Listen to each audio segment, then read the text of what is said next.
So welcome back everyone, it's time for another album review, and this week I want to talk about heavy metal. And the reason why I want to talk about heavy metal is because it's a genre that people really think is loud and immature and juvenile and lacks talent, which is completely not true. And I want to clear that up for a lot of people out there who think that heavy metal is stupid, because it really is one of the most intricate and difficult genres to play.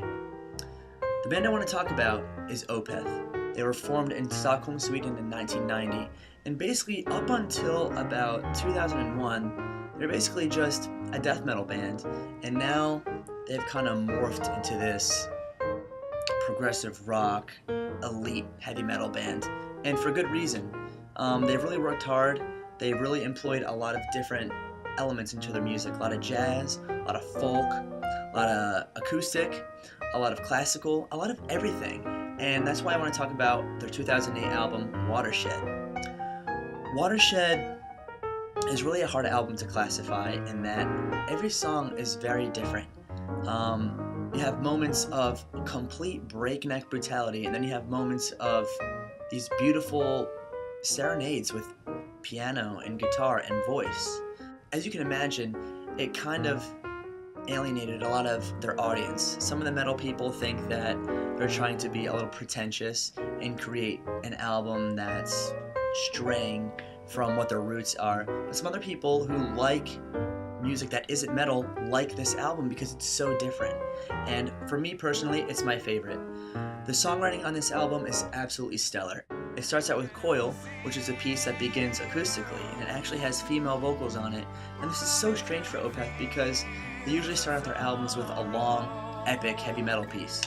And Coil is not that at all. It really eases its listener into the album, but once it's finished, things really get kicking, and Heir Apparent, the second track, is probably the heaviest thing they've ever done. Some of the hits on the record are Porcelein Heart and Burden, and I'm going to put those two in the sidebar for you guys. And although they're not my favorite tracks, they are very good. Burden has really beautiful piano in it, and I think it's one of Michael Ockerfeldt's best vocal performances. And Porcelain Heart, I have to say, is my least favorite, but it still is promising, and you guys can check it out for yourself with the music video I'm providing for you.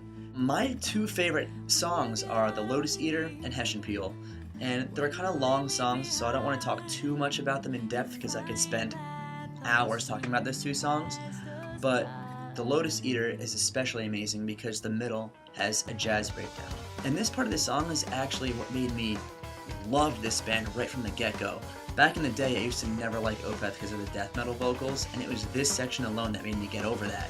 When I heard it, I just thought it was something that is so taboo for a metal band to do, so I was extremely impressed, and I listened to the rest of the album because of this one section. The sound and production of this album is so sleek and so clear, and with metal music, sometimes things can get a little muddy because there's just so much guitar, there's so much drums, it's just really hard to hear everything that's happening. So, since Michael Ockerfeldt is the co-producer of the album, he was able to really have full control over everything that's going on and pick out the parts that are important and make them stand out in the song and assemble everything to really make sense and just connect.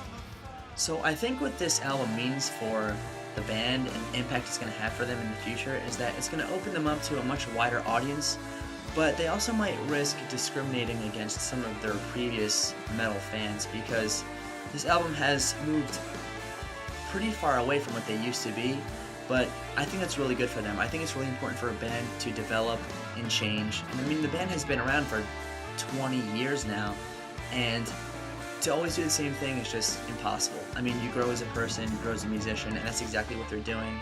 I think they're really growing for the better. I think their music is getting very interesting, and I can't wait to hear what they do next. So let me know what you guys think, let me know what you want to hear, and I'll see you next album review. Take it easy.